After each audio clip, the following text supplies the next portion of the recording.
एक world government summit हो रही है दुबई के अंदर 12 से 14 फरवरी में। वहां पे Narendra Modi as a guest of honour जा रहे हैं। क्या हम इस सूरत हाल के मुताबिल हो सकते हैं? भारत जो चाह रहा था वो तो होता हुआ नजर आ रहा है। दोस्तों, ऐसी क्या वजह है कि दुनिया भारत के वजीर आजम नरेंद्र मोदी को तो सुनना चाहती है, जिसे कहते हैं ना चाय बेचने वाला था। दुनिया उसको सुनने के लिए लाइनों में लगती है, लेकिन पाकिस्तानी वजीर आजम को कोई नहीं सुनता। दोनों न्यूक्लियर ताकतें हैं। तो India is a big market, big economy, is a country of talented people. तो things are very vibrant for India. अब दूसरा रेवोल्यूशन अमेरिका के अंदर क्या आने वाला है, या दुनिया में क्या आने वाला है? आर्टिफिशियल इंटेलिजेंस का रेवोल्यूशन आएगा, टेक्नोलॉजी का रेवोल्यूशन आएगा। और वो कौन लेके आ रहे हैं अमेरिका के अंदर? भारतीय लेके आ रहे हैं। तो जो भी देश इन्वेस्टर्स को इन्वायरमेंट देगा, बिजनेस एनवायरनमेंट देगा, वहां पे उनको अपनी तरक्की नजर आएगी, सिक्योरिटी नजर आएगी। वो पाकिस्तान में आपको श्रीलंका की मिसाल याद है ना, श्रीलंका के एक सिटीजन के साथ जो सियालकोट में हशर हुआ था। तो अगर इस तरह की एनवायरनमेंट इंडिया में या चाइना में होगी तो कोई भी पैसा नहीं लगाएगा। तो ऐसी एनवायरनमेंट इंडिया में नहीं है। India is an open society. आइए बिजनेस कीजिए। हेलो दोस्तों, आइए देखते हैं पाकिस्तानी मीडिया की लेटेस्ट वीडियो। तो दोस्तों, एक बड़ी खबर ये आ रही है कि भारत के प्रधानमंत्री मोदी जी को दुबई के अंदर होने वाले वर्ल्ड गवर्नमेंट समिट, जो कि एक बहुत ही प्रेस्टिजियस समिट है दुबई में, वहाँ पे भारत के प्रधानमंत्री मोदी जी को as a guest of honour बुलाया गया है, जहाँ पे मोदी जी अपनी बात रखेंगे, अपने विचार रखेंगे। तो वहीं पे पाकिस्तानी मीडिया अब इस बात पे रो रहा है कि एक तरफ जहाँ पे भारत की बात दुनिया सुनती है, न सिर्फ सुनती है बल्कि भारत के प्रधानमंत्री को बुला बुला करके अपने यहाँ उनके विचार जानना चाहती है, भारत के बारे में जानना और सुनना चाहती है। तो वहीं पे आज दुनिया पाकिस्तान के बारे में कोई बात करना नहीं चाहती। इनफैक्ट अब तो बड़े ग्लोबल समिट्स में कई देशों ने बड़े बड़े समिट्स में पाकिस्तानी प्राइम मिनिस्टर को बुलाना ही, इनवाइट करना ही बंद कर दिया है, क्योंकि पाकिस्तानियों की आदत है जहाँ पे जाते हैं वहाँ पर जाते ही पहली बात तो ये भारत के बारे में प्रोपेगेंडा करना शुरू करते हैं और फिर अपने धर्म का रोना शुरू कर देते हैं और साथ में कश्मीर करने लग जाते हैं। और यही वजह है कि दुनिया जानती है कि पाकिस्तान के पास इसके अलावा कुछ कहने के लिए नहीं है, इसलिए पाकिस्तान को बुलाओ ही ना। दोस्तों, ऐसी क्या वजह है कि दुनिया भारत के वजीर आजम नरेंद्र मोदी को तो सुनना चाहती है, जिसे कहते हैं ना चाय बेचने वाला था। दुनिया उसको सुनने के लिए लाइनों में लगती है, लेकिन पाकिस्तानी वजीर आजम को कोई नहीं सुनता। दोनों न्यूक्लियर ताकतें हैं।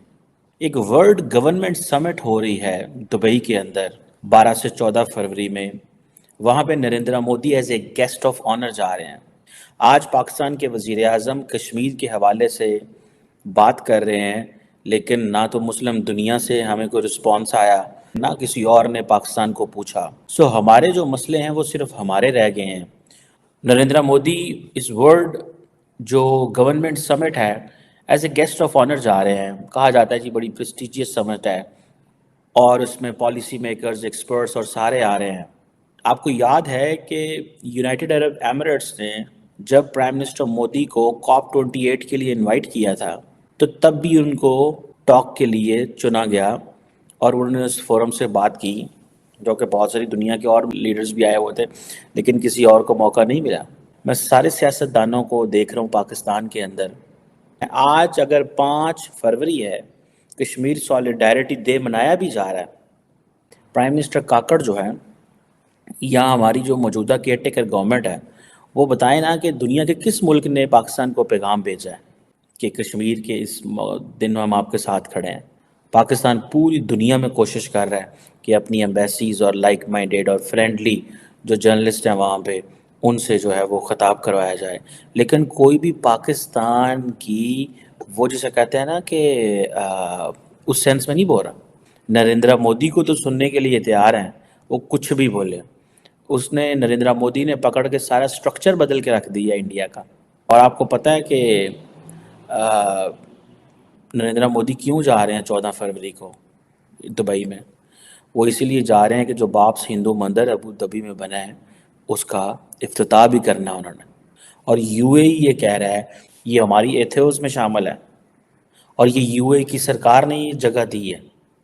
सो मोदी 2014 में भी गया था, उधर 15, 18, 19, 22, 23, 24, मेरा ख्याल है 20 और 21 में नहीं गए कोविड की वजह से। अदरवाइज हर साल प्राइम मिनिस्टर मोदी वहाँ जाते हैं दुबई, हर साल। सो आज पाकिस्तान के पॉलिटिशियंस को इस चीज़ का जवाब देना चाहिए हमें कि इंडिया जब बोलता है तो सारा इकट्ठा बोलता है पाकिस्तान के बारे, और जब पाकिस्तान बोलता है, ये सियासतदान तब बोलते हैं जब ये पावर में हो, जब ये पावर में ना हो ये बिल्कुल नहीं बोलते। सो ये एक चीज़ है, और उन्होंने ये साबित कर दिया है भारत ने कि भाई कोई उनको भीख नहीं दे रहा, कोई उनको एवं नहीं वेलकम कर रहा। They have come up as a mature player के तौर पे सामने आया। बैकग्राउंड बताना चाहता हूं अमेरिका क्या है। इनकी इकोनॉमी सबसे ज्यादा बूस्ट तब आया जब जर्मनी के साइंटिस्ट, जूइश साइंटिस्ट को यहां पे लाया गया। सबसे ज्यादा इंडस्ट्रियल रेवोल्यूशन और साइंटिफिक रेवोल्यूशन जो है वो जर्मन यहूदी साइंटिस्ट वो यहां पे लेकर आए। ये साइंटिफिक रेवोल्यूशन था। अब दूसरा रेवोल्यूशन अमेरिका के अंदर क्या आने वाला है, ये दुनिया में क्या आने वाला है? आर्टिफिशियल इंटेलिजेंस का रेवोल्यूशन आएगा, टेक्नोलॉजी का रेवोल्यूशन आएगा। और वो कौन लेके आ रहे हैं अमेरिका के अंदर? भारतीय लेके आ रहे हैं। तो क्या भारतीय इजराइल को रिप्लेस कर पाएंगे यहां पे? मेरे ख्याल में they are strong chances. They are already flexing the muscles. इस वक्त बाइडेन साहब के स्पीच राइटर भी भारतीय हैं। इस वक्त व्हाइट हाउस की 300 से ज्यादा पॉलिसी रिलेटेड अपॉइंटमेंट्स भी भारतीय हैं। इस वक्त यहां पे ट्रेंड चल चुका है कि अगर किसी भी बड़ी फॉर्च्यून 500 कंपनी के बोर्ड पे 2-3 भारतीय ना हो तो लोग परेशान होते हैं उनके फ्यूचर के लिए कि व्हाट इज गोइंग ऑन।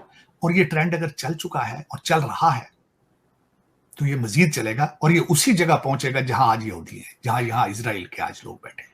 जो पिछले हफ्ते दी वायर ने एक न्यूज बनाई थी कि ये जो ड्रोन्स हैं और बोइंग की कुछ शिपमेंट है उसको पन्नू साहब के साथ कंटीजेंट कर दिया गया। घंटों के अंदर क्लैरिफाई किया गया है स्टेट डिपार्टमेंट ने और व्हाइट हाउस ने कि ऐसी बात नहीं है, वो deal is still on.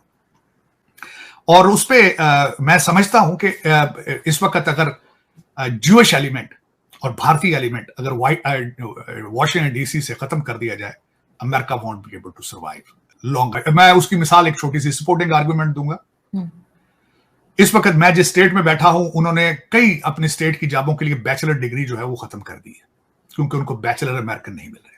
American ने काम करना छोड़ दिया, तो वो काम फिर जो है वो भारतीय करेंगे। हमारे जैसे लोग तो आपको मैं इतला अर्ज है, हमारे ऊपर आपने कौन सी इन्वेस्टमेंट करके भेजी है जो हम यहाँ पे टेक्नोक्रेट बन सके। भारतीय बच्चा आता है यहाँ पे टेक्नोक्रेट बन के आता है। मैं इस पे खुश हूं।